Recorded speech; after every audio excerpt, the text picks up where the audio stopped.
Meriwether Lewis was born on August 18, 1774. He is best known for being an American explorer, soldier, and public administrator. Meriwether Lewis was born in Albemarle County, Virginia. He was the son of Lieutenant William Lewis and Lucy Meriwether. William Lewis died of pneumonia, causing his son Lewis to move with his mother and stepfather, Captain John Marks, to Georgia in May of 1780. It is believed that Meriwether Lewis had no formal education until he was around 13 years of age. But while living in Georgia, he enhanced his skills as a hunter and outdoorsman. He would often spend his nights with only his dog to go hunting.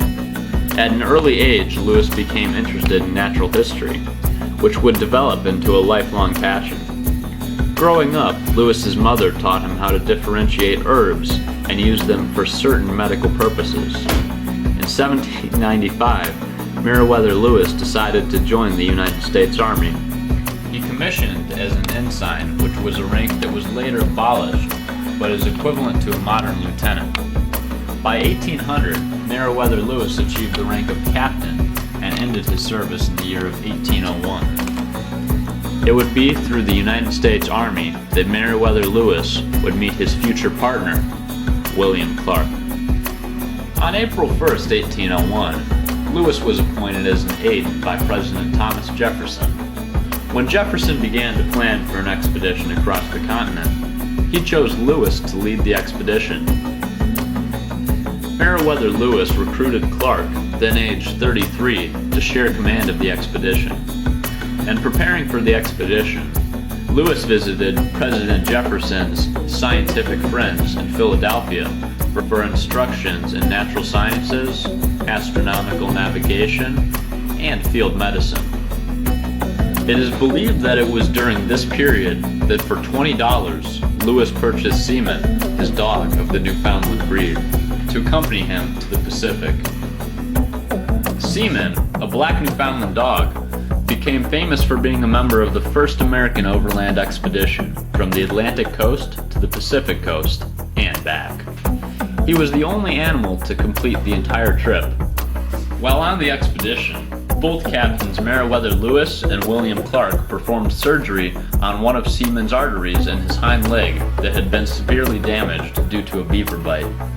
In early 1806, as the captains were beginning the return journey, Seaman was stolen by the Indians. Lewis later threatened to send 3 armed men to kill the Indian tribe. The final reference to Seaman in the journals, recorded by Lewis on July 15, 1806, states, "The mosquitoes continue to infest us in such a manner that we can scarcely exist. For my own part, I am confined by them to my bier at least 3/4 of the time. My dog even howls with the torture his experiences from them." It remains unclear whether Seaman traveled the last leg of the journey down the Missouri River to St. Louis. After returning from his journey, Meriwether Lewis was rewarded. He received over 1,600 acres of land. In the year 1807, President Thomas Jefferson appointed Meriwether Lewis as governor of the Louisiana Territory. He would later settle in St. Louis. As governor, Meriwether Lewis is known for establishing crucial laws in the Upper Louisiana Territory. He later established roads that furthered President Jefferson's mission to strengthen trade.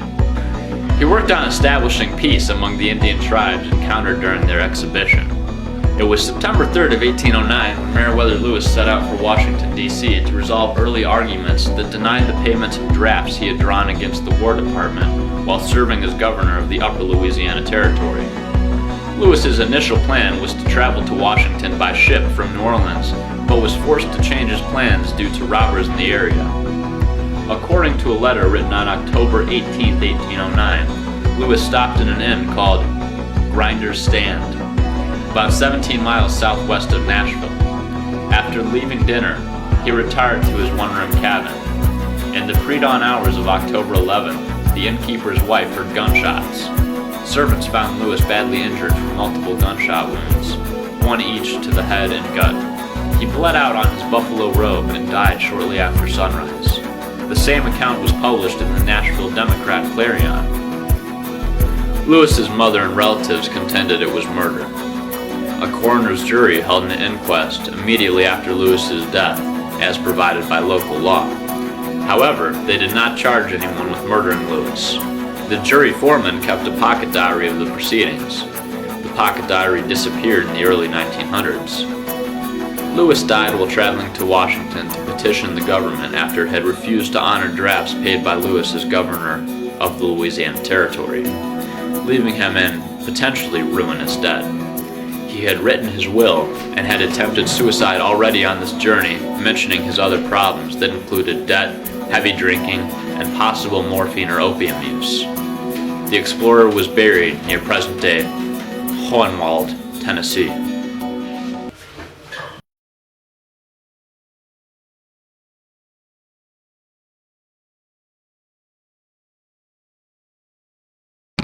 William Clark came from a tradition of hardy, adventuring men. He was born into the Clark family. They first settled in Virginia in 1630. The Clark family was active in the community, attending balls, fox hunts, cockfights, and shooting tournaments. Clark was over 6 feet tall and had a very strong and muscular build. Clark didn't receive much formal education, just as many of the younger children in his family. This was largely due to the lack of money after sending the older children to school. William enlisted in the Army in 1789, 5 years after his family moved to Louisville. His enlisting was very strongly encouraged by the military enrollment of his brothers. His brothers were both enjoying illustrious military careers. One of his brothers, George Rogers, was known as the Conqueror of the Northwest, which at the time was Ohio. His other brother, Jonathan, was also enlisted in the military. Shortly after William enlisted in the military, he was promoted to lieutenant. During this time, Clark learned how to build forts, draw maps, lead pack trains through enemy country, and fight the Indians on their ground. Clark was stationed in the Ohio Valley. The purpose of his post was to protect residents from Native American Indian attacks. Furthering his military career, William fought under General Charles Scott against the Indians in St. Clair's incursion. Unfortunately, St. Clair's incursion was not a success. 4 years after this occurred, he was transferred to a General Anthony Wayne's unit. Wayne divided the men by their hair color so that his subordinates looked more uniform. While under Wayne, Clark was named lieutenant in command of the 4th Brigade. His position led to his acquaintance with Meriwether Lewis, who was a member of the 2nd Brigade, and then placed in the unit under Clark's command, where the two became friends. Clark retired from the military so that he could assist his family in straightening out their financial affairs. His brother, George Rogers, had unfortunately incurred several $1,000s of debt. In 1799, Clark luckily inherited a large amount of land from his unluckily recently deceased father. He also received some slaves in this inheritance. One of the slaves was York, who would later join on the famous Lewis and Clark exploratory expedition. During this time period, he met Julia Hancock, who was then 12 years old, and he decided he would marry her on her 15th birthday. Clark received an invitation from Lewis to be his partner on the expedition, and the government awarded him 1,600 acres of land and $1,228 for his contribution to the expedition. The responsibility of editing, organizing, and publishing scientific discoveries from the journals. The responsibility of editing, organizing, and publishing scientific discoveries and journals from the expedition was given to Clark. Due to his poor grammatical skills from his early lack of schooling, he needed help, so he convinced Nicholas Biddle to assist him. The expedition was very successful under his and Lewis's leadership. After the expedition, Clark returned to his family home in Louisville and then proceeded to travel to Virginia in hopes of gaining the companionship of his beloved Julia Hancock, which he was successful in doing. Clark then was appointed governor of the Missouri Territory and superintendent of affairs of Indian Affairs by Jefferson. He governed almost until his death. He lost the governorship and remained the superintendent of Indian Affairs. Unfortunately, this meant he was making less than half of the money he was when he held both posts. However, he was still in very good financial standing despite this cut. Clark had 5 children with Julia, who died in 1820, along with his daughter Mary. He lost a son named Julius during childhood also. After this loss, Clark married Julia's cousin, Harriet Kennerly Radford, in 1821. He had 2 more children with her, one of whom died at less than 1 year old. Radford died in 1831. Clark moved to St. Louis to live with his son Meriwether Lewis Clark in 1838, and died on September 1st of 1838.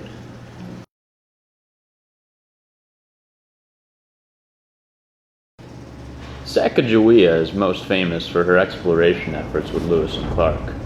But as we look into her past, we can find many more adventures, stories, and information that we had never known about Sacagawea before. The easiest way to find more about Sacagawea is to start at the beginning of it all, in 1788. Sacagawea was born in 1788 into the Shoshone Indian tribe, based in Lemhi County, Idaho. Sacagawea was the daughter of the chief of the Shoshone Indian tribe. The Shoshones were Indians that lived in what is now Idaho, Nevada, Wyoming, Montana, and Utah. The main base of the Shoshone Indians was at the Snake River in Idaho, close to where Sacagawea was born. At the early age of 12, Sacagawea was captured and kidnapped by the Hidatsa Indians, who were enemies of the Shoshone tribe. After some time, Sacagawea was then sold to a French-Canadian trapper named Toussaint Charbonneau. As time went on in Sacagawea's life, she became closer to her own Toussaint Charbonneau, and they decided to get married.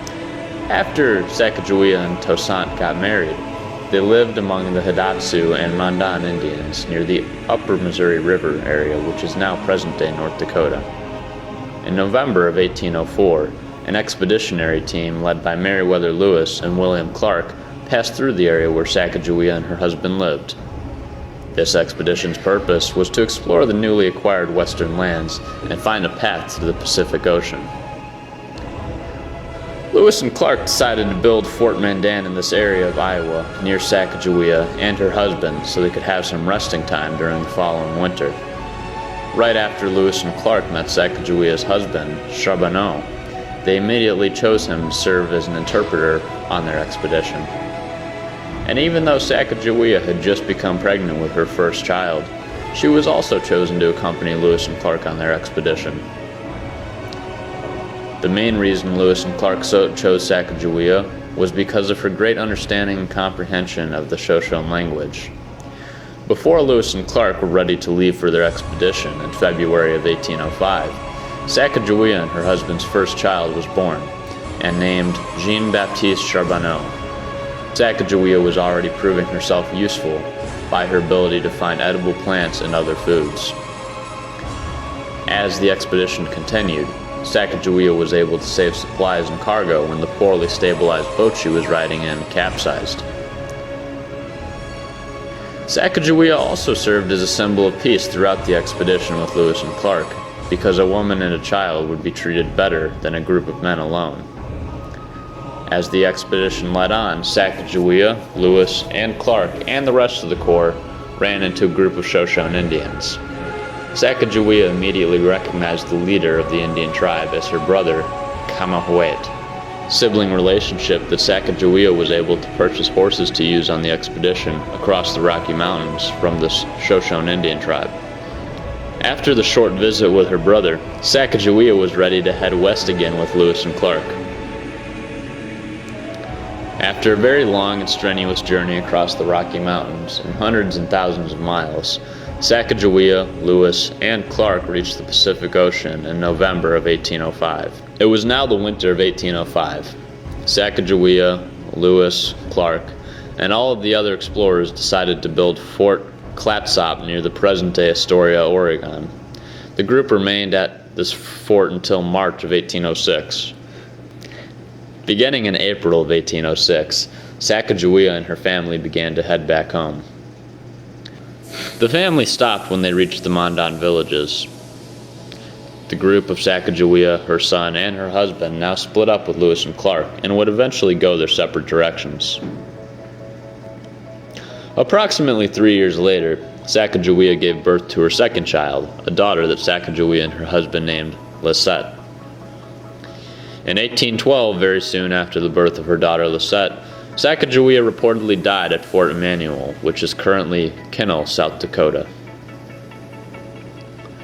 Sacagawea was an extremely dedicated leader, explorer, and mother. She played a very important part in the exploration of Western American land, and without her, Lewis and Clark might have not been able to complete their extremely dangerous and questionable journey to the West. It is truly amazing how much a single person such as Sacagawea can change her family, her tribe, her country, and even the world in her short lifespan from 1788 to 1812. She was only the age of 24 when she passed away.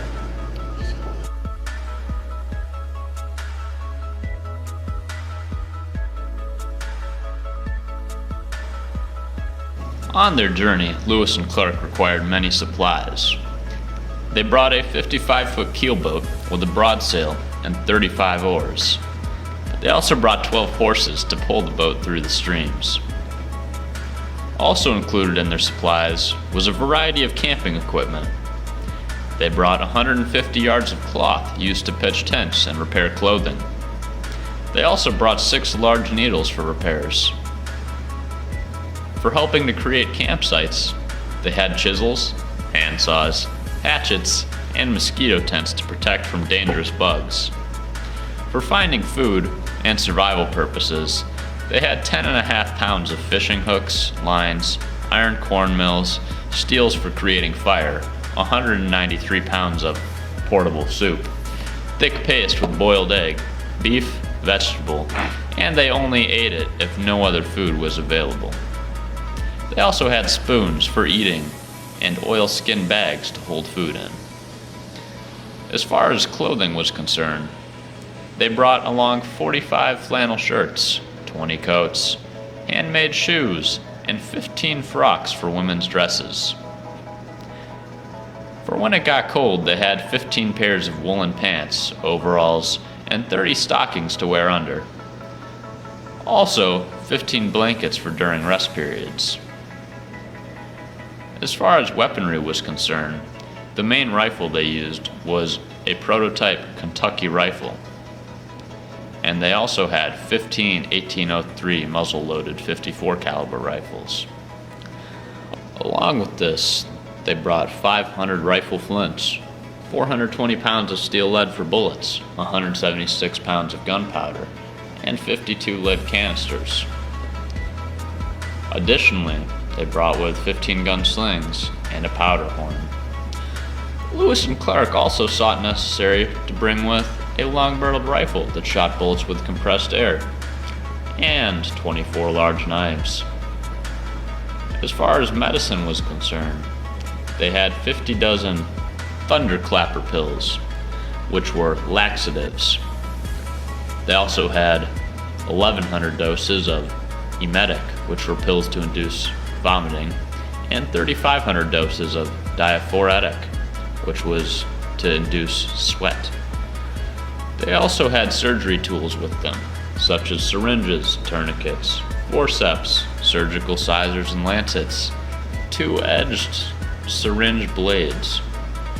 They brought gifts for tribes they encountered. The natives' household items such as 4,600 sewing needles, 144 small scissors, sewing thread, and silk ribbons. Additionally, they carried with tomahawks that were also pipes and 288 knives. In addition, they had 130 rolls of tobacco, ivory combs, and 12 dozen pocket mirrors. Also, they brought with homemade items such as handkerchiefs and cloth for clothing repairs. They had many books on the history of Louisiana, dictionary and classification of plants. For navigating, Lewis and Clark brought tables for finding longitude, latitude, compass, telescope, tape measure, and a sextant for measuring altitudes. In all, it cost Lewis $2,324 on equipment alone.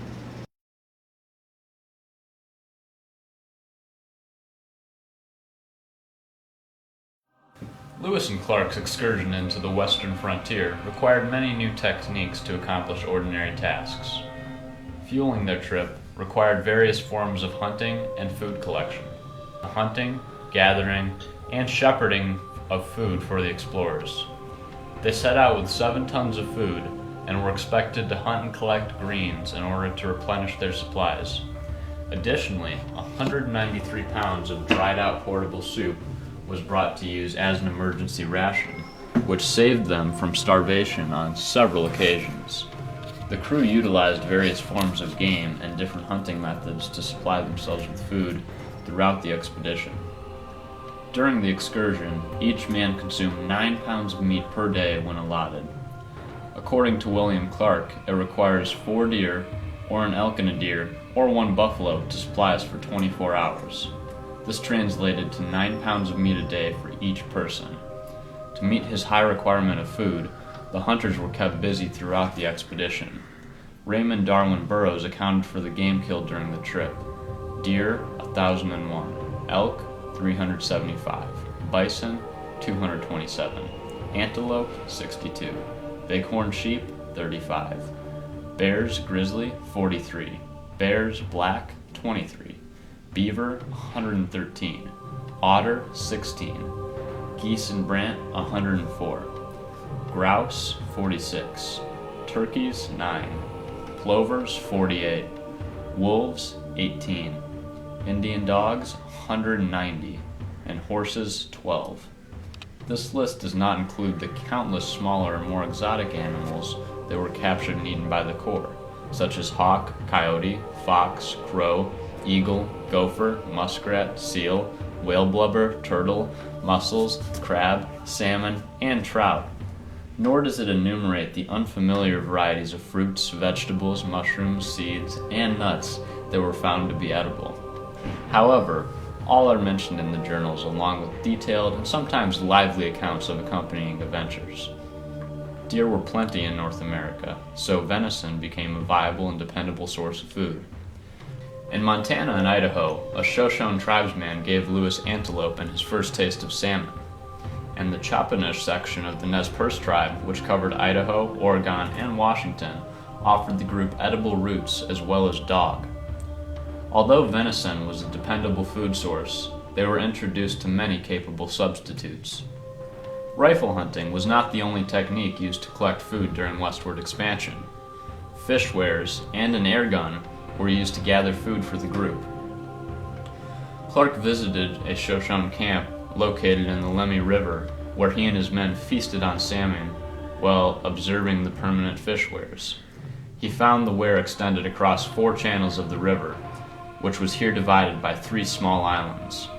3 of these channels were narrow, and were stopped by means of trees fallen across, supported by which stakes of willow were driven down sufficiently near each other to prevent the salmon from passing.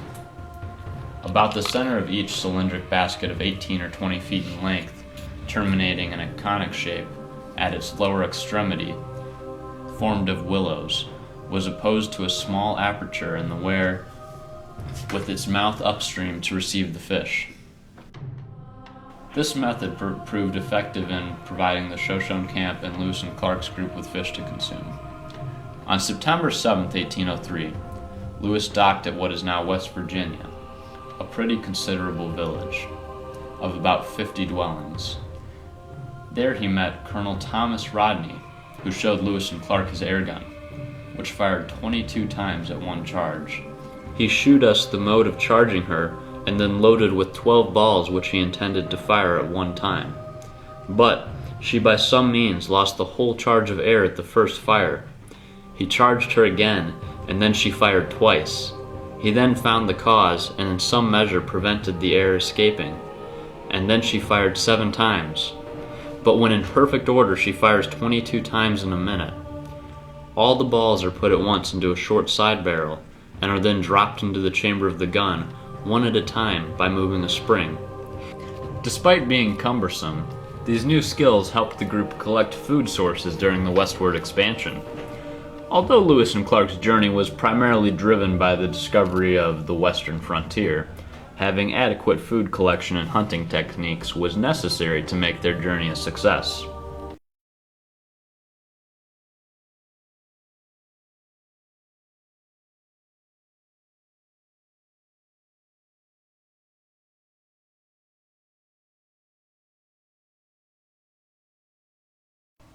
The expedition caused a gateway for future innovations in the west and mountain west of America. But even the great expedition of Lewis and Clark had scientific discoveries of its own. Also, the exorbitant amount of plants that the two discovered were quite significant. The Lewis and Clark expedition was all of this and more. Between 1804 and 1806, Lewis and Clark made the first systematic reports based on scientific measurement and observations of the Missouri River. Not only its course, but its flora and fauna, depth and current, tributaries, and inhabitants. They continued onward to document their observations in the Rocky Mountains and the Pacific Northwest. Lewis and Clark described for science at least 120 mammals, birds, reptiles, and fish, as well as at least 182 plant species. These facts set them apart from other contemporary expeditions, most notably those of Zebulon Pike, which made no new scientific discoveries. As the expedition began to move up the Missouri River, Lewis focused on the details: the animals, the type of rocks, the trees and grasses. How fast was the current? How high the cliffs? Was that bird or plant different from one known in the East? Lewis and Clark began to use scientific reason and critical analysis when coming across foreign environments. Lewis went on to describe some of the animals, including the eastern wood rat, the first animal new to science encountered on the voyage, in what is today Osage County, Missouri. The explorers encountered fierce grizzly bears which attacked them. The bears were so tough that even several rifle shots wouldn't kill them. The grizzly bears were truly the kings of the western plains. Lewis and Clark were fascinated with the little prairie dogs that built huge underground villages. They saw so many buffalo that at one point they recorded that they had to club them out of the way. Other new species that the Corps of Discovery encountered included pronghorn antelopes, bighorn sheep, black-tailed deer, mountain beaver, white weasel, mountain goat, coyote, and various species of rabbit, squirrel, fox, and wolf. In addition to their descriptions, Lewis and Clark sent back a large number of zoological specimens, including a few live ones, as well as skins, bones, skeletons, teeth, talons, and horns.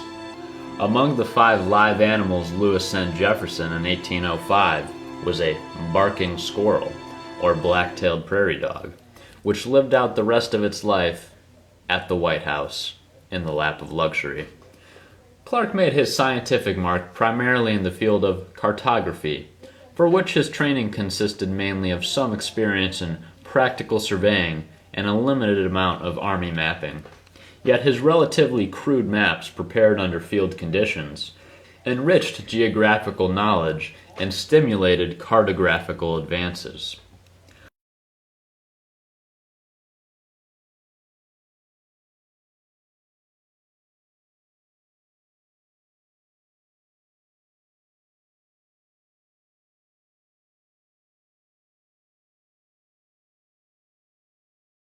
The Lewis and Clark expedition set out with several goals when they left the St. Louis area in 1804.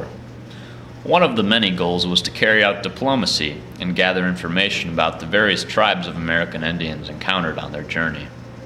Though Lewis and Clark were the first Americans to see what would later grow into the western United States, the same lands had been long inhabited by Native Americans.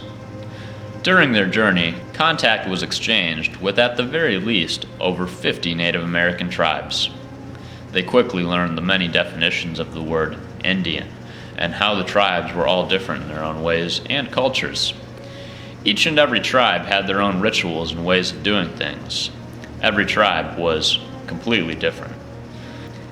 Many tribes played great roles in the expedition by saving the travelers from dying of starvation and losing their way along the journey across the country. Some welcomed and were interested in the explorers, while others acted fearful, threatened, and defensively. Tribes like the Blackfeet and the Lakota had unfriendly, defensive confrontations with the Corps, while others, like the Mandan and Nez Perce, forged relationships and alliances in which written entries from their journals still remain intact after 200 years. The Corps of Discovery may not have completed their journey in one piece if it were not for the Native American relationships formed along the way. In order to communicate with the American Indian tribes and higher-ups along the way, Lewis received a class in diplomacy and information about known tribes from Dr. Benjamin Rush in Philadelphia. Lewis implemented the fact that gift-giving and trade were important parts of most known Indian cultures, and that he would have to exchange goods for diplomacy and for receiving necessities and food throughout the expedition.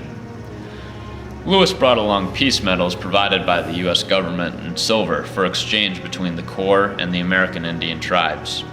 Peace medals are interesting, and not many people today know they even existed. At the time, these medals presented a bond between nations and were valued the same by the Indians who had encountered European Americans and by the people of Britain, Spain, France, and the United States, all nations that issued peace medals. After meeting several tribes, the expedition group had formed a ritual of giving the peace medals as a sign of friendship. The peace medal on one side contained the face of Thomas Jefferson, who they told the Indians was their new father. Reversed, the coin showed two clasping hands as a sign of unity and bond between nations. What has been underrated is the help given to the Corps of Discovery by the cooperating Native American tribes. In fact, some of the most important crew members of the expedition were actually Native Americans. Their names? Sacagawea and George Drouillard. Drouillard was half Shawnee Indian and was important as the best hunter of the Corps. Lewis in 1806 wrote that they wouldn't have survived without his hunting skills. Drouillard spoke many Indian dialects and perfected Indian Sign Language. Sacagawea was the only female among the 32 males of the Corps of Discovery. Her role was to interpret many of the Indian languages. Her presence itself was said to be one of the biggest roles she played because it tended to diffuse any hostile environment. Clark wrote the following about Sacagawea in his journal in 1805. The wife of Charbonneau, our interpreter, we find reconciles with all the Indians. As to our friendly intentions, a woman with a party of men is a token of peace. The Native Americans helped the Corps in many ways. They helped guide the Corps throughout the unfamiliar lands over the Rocky Mountains. The Indians were, for the most part, very welcoming and helpful, providing them with food and shelter. Without the Indians' help, the expedition would not have ended successfully, and the Corps probably would have never been able to convey their findings to Jefferson.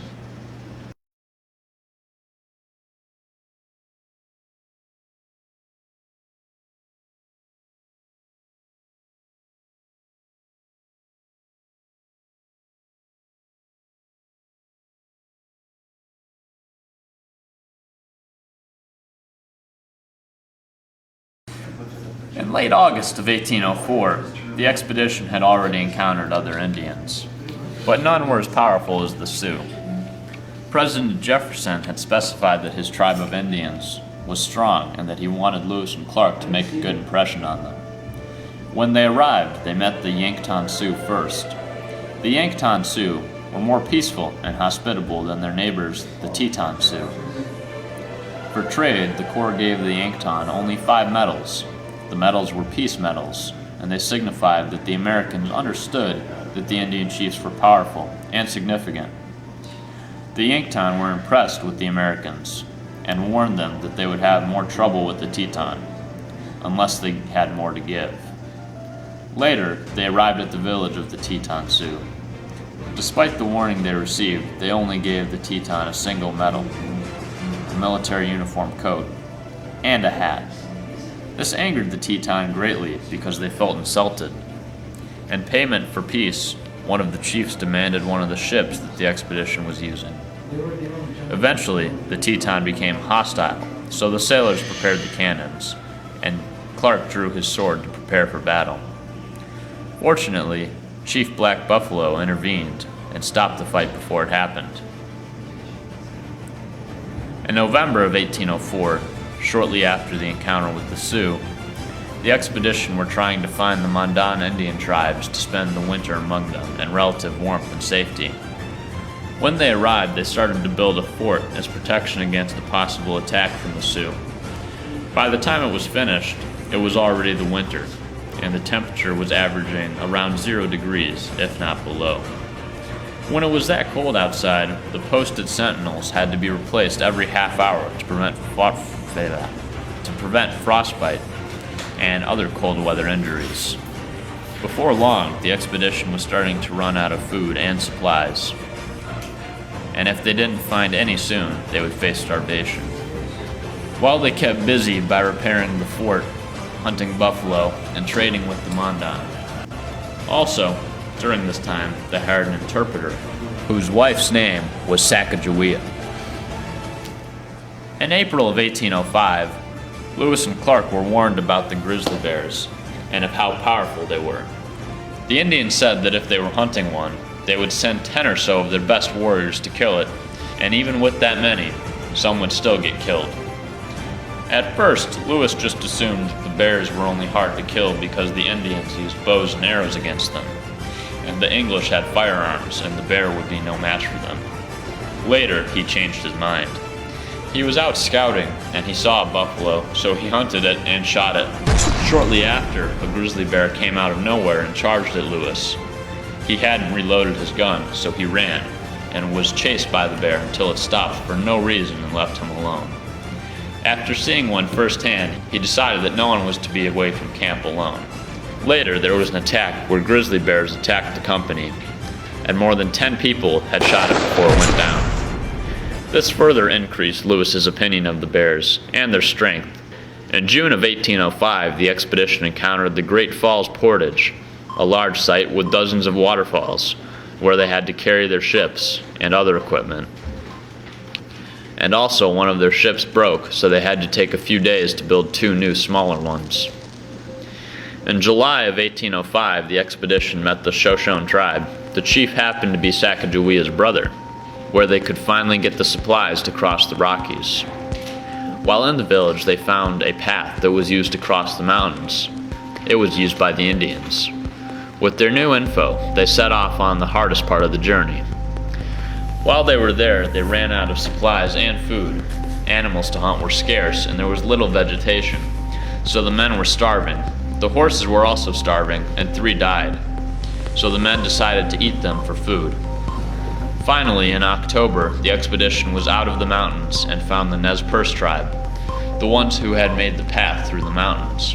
They had a quick, easy journey home from there, and arrived on September 23rd of 1806, nearly 2.5 years later, with only 1 casualty, who died of appendicitis early on the expedition.